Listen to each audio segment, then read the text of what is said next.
Let's mic history को जानो।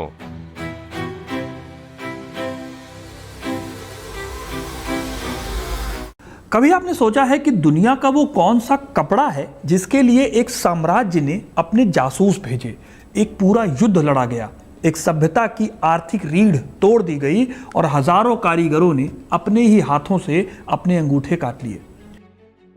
इन सभी बातों की जड़ में छिपा हुआ है रेशम।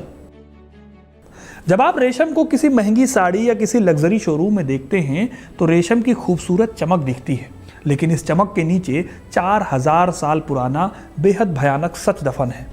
इस सच को इतिहास की किताबों में लिखा तो गया, लेकिन इसे पढ़ा बहुत कम लोगों ने।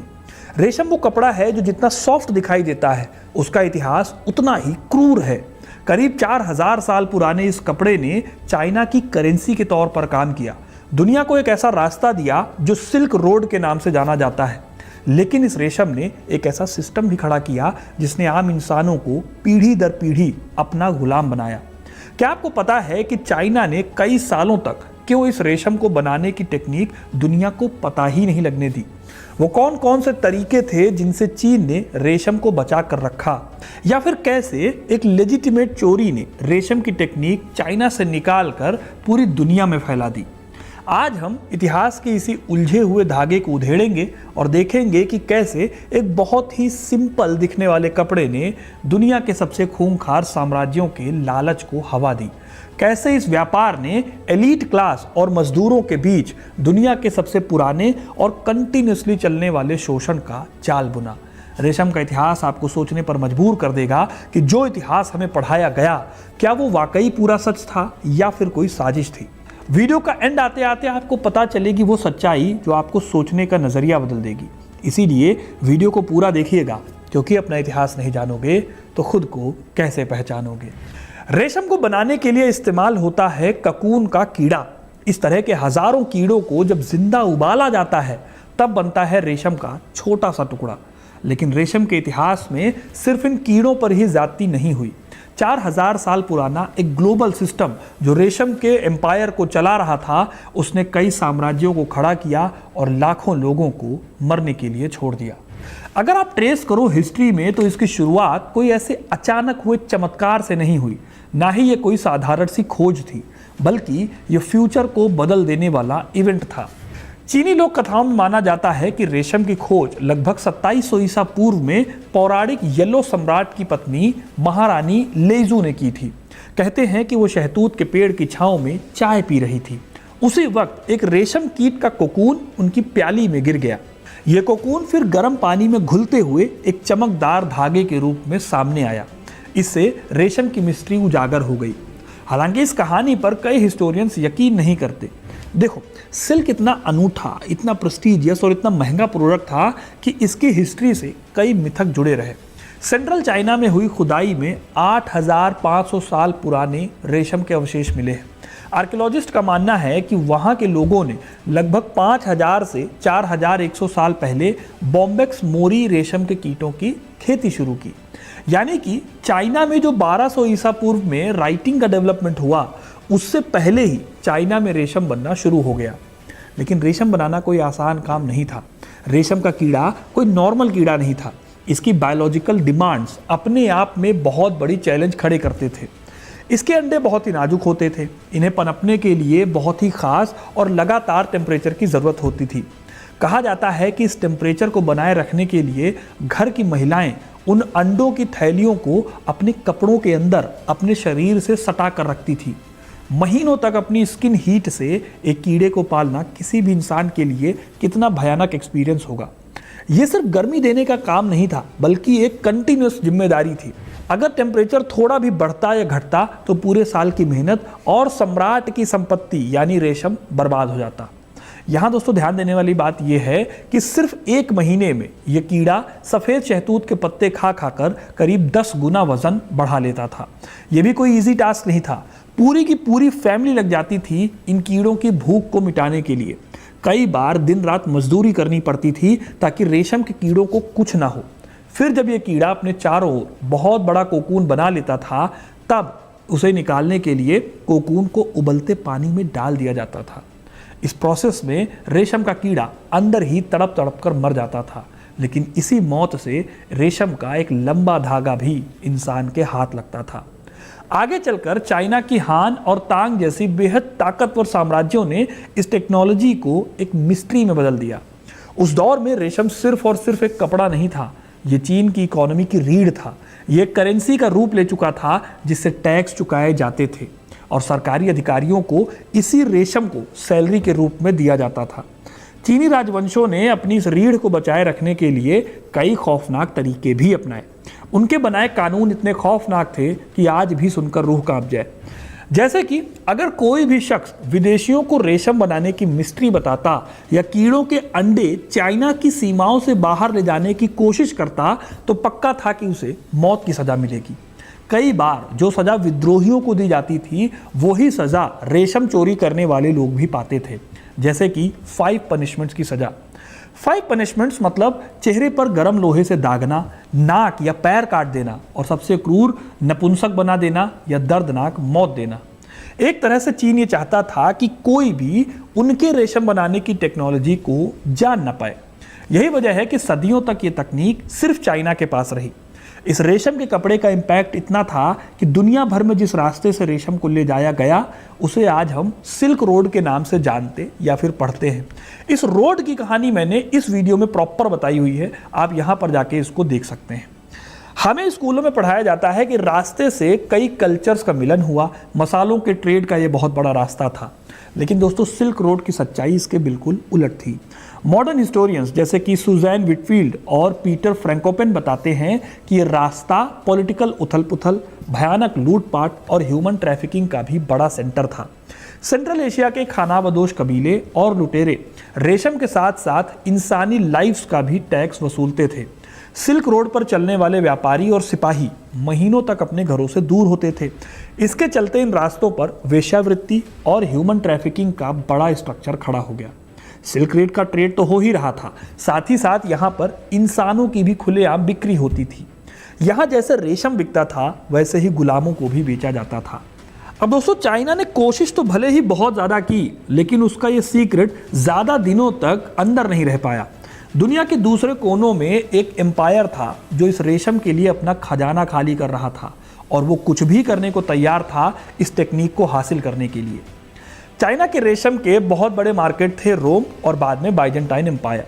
जब यहाँ रेशम की डिमांड खूब बढ़ गई तो उनका सोना चाइना और बिचौलिया बने पर्शिया यानी आज के ईरान के पास जाने लगा। रोम की इकोनॉमी को इस ट्रेड से काफ़ी नुकसान हो रहा था। 6ठी सदी आते आते बाइजेंटाइन एम्पायर के एम्परर सम्राट जस्टिनियन ने एक गेम चैलेंजिंग स्टेप लिया। इन्होंने पर्शिया की नाकेबंदी को तोड़ा और इसके लिए एक इंडस्ट्रियल जासूसी कराई। जस्टिनियन ने 2 ईसाई भिक्षुओं को जासूस बनाकर चाइना भेजा। इन भिक्षुओं ने बहुत ही चालाकी से खोखली बांस की छड़ियों के अंदर रेशम के कीड़े के अंडे छिपाए, लेकिन इनको ले जाना आसान नहीं था। दरअसल रेशम के ये कीड़े हर क्लाइमेटिक कंडीशन में सरवाइव नहीं कर सकते थे, इसीलिए इन जासूसों ने ठंड से इन अंडों को बचाने के लिए गोबर की गर्माहट का इस्तेमाल किया। हजारों मील पैदल चलकर ये लोग कॉन्स्टेंटिनोपल पहुंचे। इस एक जासूसी ने चाइना के हजारों साल पुरानी मोनोपोली को रातों रात तोड़ दिया। लेकिन दोस्तों चाइना को अभी और भी बुरे दिन देखने थे। चाइना की मोनोपोली तो खत्म हो गई थी उस चोरी से, लेकिन एक बड़ा सेटबैक लगता है 8वीं सदी में जब 751 में बैटल ऑफ तलास हुआ। ये जंग सेंट्रल एशिया के अब्बासिद और चाइना की तांग डायनेस्टी के बीच में हुई। इस टकराव में चाइना की बुरी हार हुई। अरबों ने इस जंग में सिर्फ जमीन को जीतने पर ध्यान नहीं दिया, बल्कि उन्होंने हजारों चाइनीज लोगों को कैद किया और समरकंद भेज दिया। एंड गेस व्हाट, ये लोग कौन थे?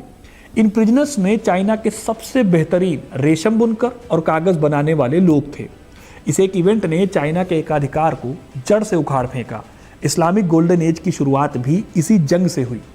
लेकिन दोस्तों रेशम एक ऐसी चीज थी जो सिर्फ सेंट्रल एशिया या चाइना तक लिमिटेड नहीं रहने वाली थी। बैटल ऑफ तलाश के बाद रेशम अरब व्यापारियों के जरिए भूमध्य सागर को पार करते हुए यूरोप के दरवाजों तक पहुंच गया। 11वीं और 12वीं सदी आते आते इटली के शहर खासकर लका, वेनिस और फ्लोरेंस यूरोप की नई सिल्क कैपिटल बन गए।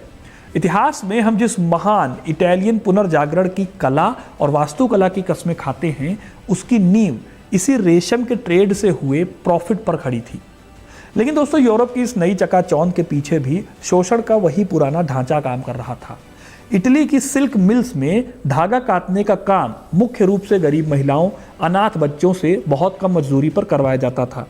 यहाँ ताकतवर गिल्ड्स थे जिन्होंने एक ऐसा सिस्टम बनाया जहाँ मुनाफे पर पूरी तरह से एलीट क्लास का कब्जा रहा और कारीगर पीढ़ियाँ तक गरीबी में दबे रहे। इटली से शुरू हुई इसी रेशम की भूख ने पूरे यूरोप को अपनी चपेट में ले लिया। मुनाफे की इसी अंधी दौड़ ने नए इंपीरियलिज्म को जन्म दिया।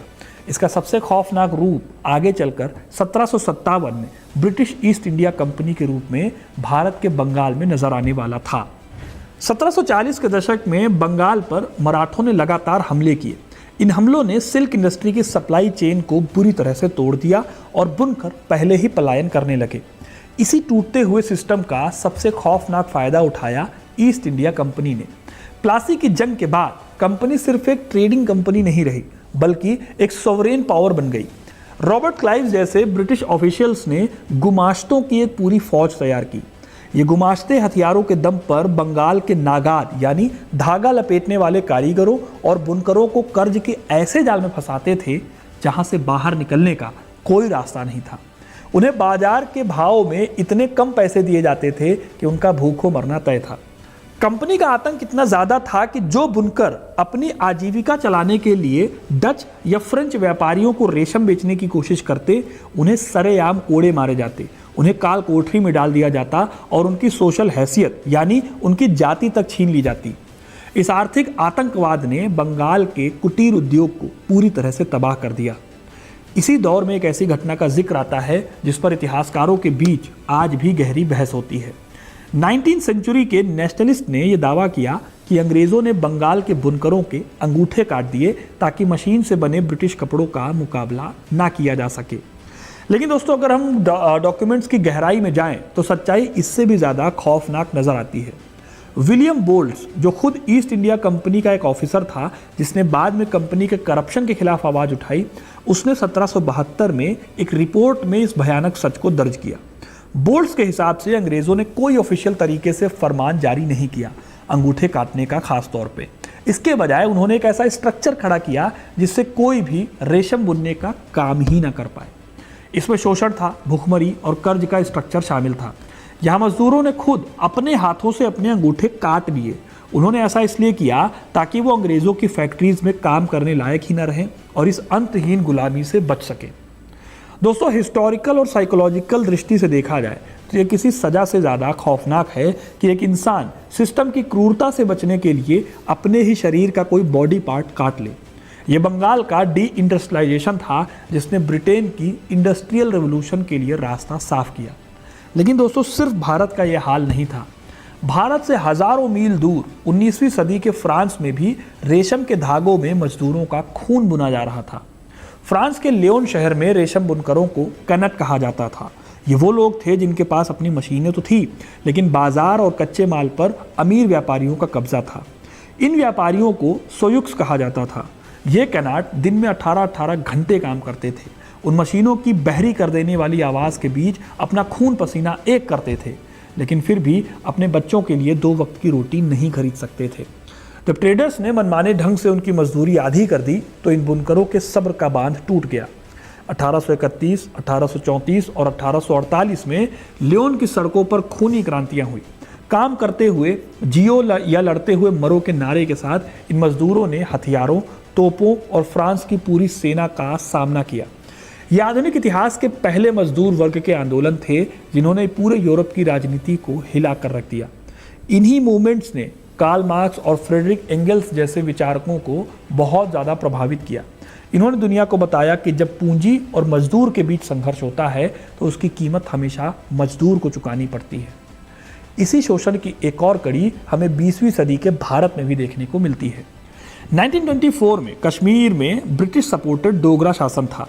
इसके तहत दुनिया का बहुत बड़ा रेशम कारखाना चलता था। वहाँ काम करने वाले मुस्लिम मजदूरों ने लंबे समय से चले आ रहे भ्रष्टाचार, भुखमरी और अत्याचार के खिलाफ बगावत की। उनके पास कोई हथियार नहीं थे, बस अपनी मेहनत का हक मांगने की एक आवाज़ थी। लेकिन सत्ता को यह बर्दाश्त नहीं हुआ। शेरगढ़ी इलाके में निहत्थे मजदूरों पर बेतरतीब गोलियां चलाई गई। इसमें कई मजदूरों की जान चली गई। खून से सनी वो ज़मीन आज भी गवाह है कि कॉलोनियल ताकतों ने किस तरह एक धागे के लिए इंसानी जानों की कोई कीमत नहीं समझी। अब दोस्तों, इस पूरी कहानी में एक बात समझनी और ज़रूरी है। इतिहास में जब भी कपड़ों और गुलामी का जिक्र आता है तो अक्सर बात आती है अमेरिका के कपास के खेतों की और अटलांटिक स्लेव ट्रेड की। ये सच है कि वॉल्यूम और मौतों का अगर आंकड़ा देखें तो कपास का इतिहास शायद ज़्यादा खूनी रहा है, लेकिन रेशम की कहानी कपास से अलग है। कपास ने जहां कुछ सदियों तक तबाही मचाई, वहीं रेशम पिछले 4000 सालों से खामोशी से इंस्टीट्यूशनलाइज शोषण कर रहा है।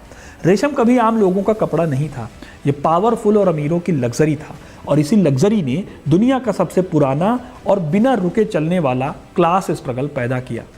आज के मॉडर्न दौर में जब इस खूनी इतिहास को छिपाने के लिए एक नया शब्द ईजाद किया गया, अहिंसा रेशम या पीस सिल्क, इसे अक्सर मोरल और धार्मिक चोला पहनाकर बेचा जाता है।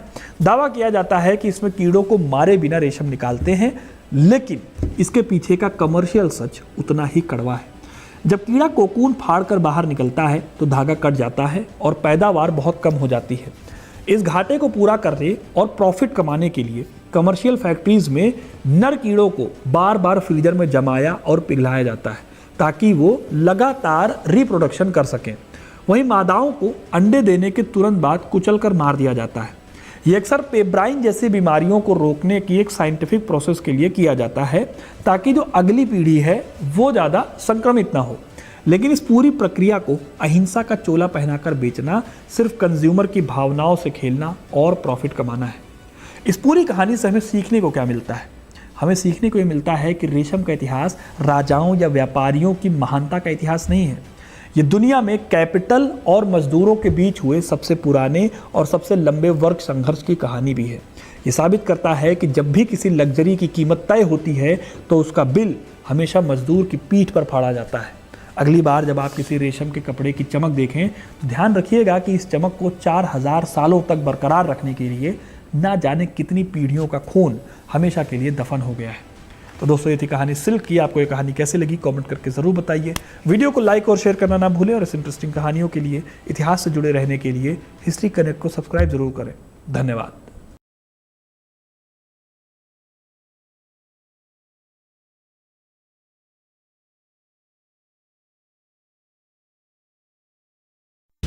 आप सुन रहे थे let's mind more than radio. Follow कीजिए हमें हमारे सोशल मीडिया प्लेटफॉर्म्स पर।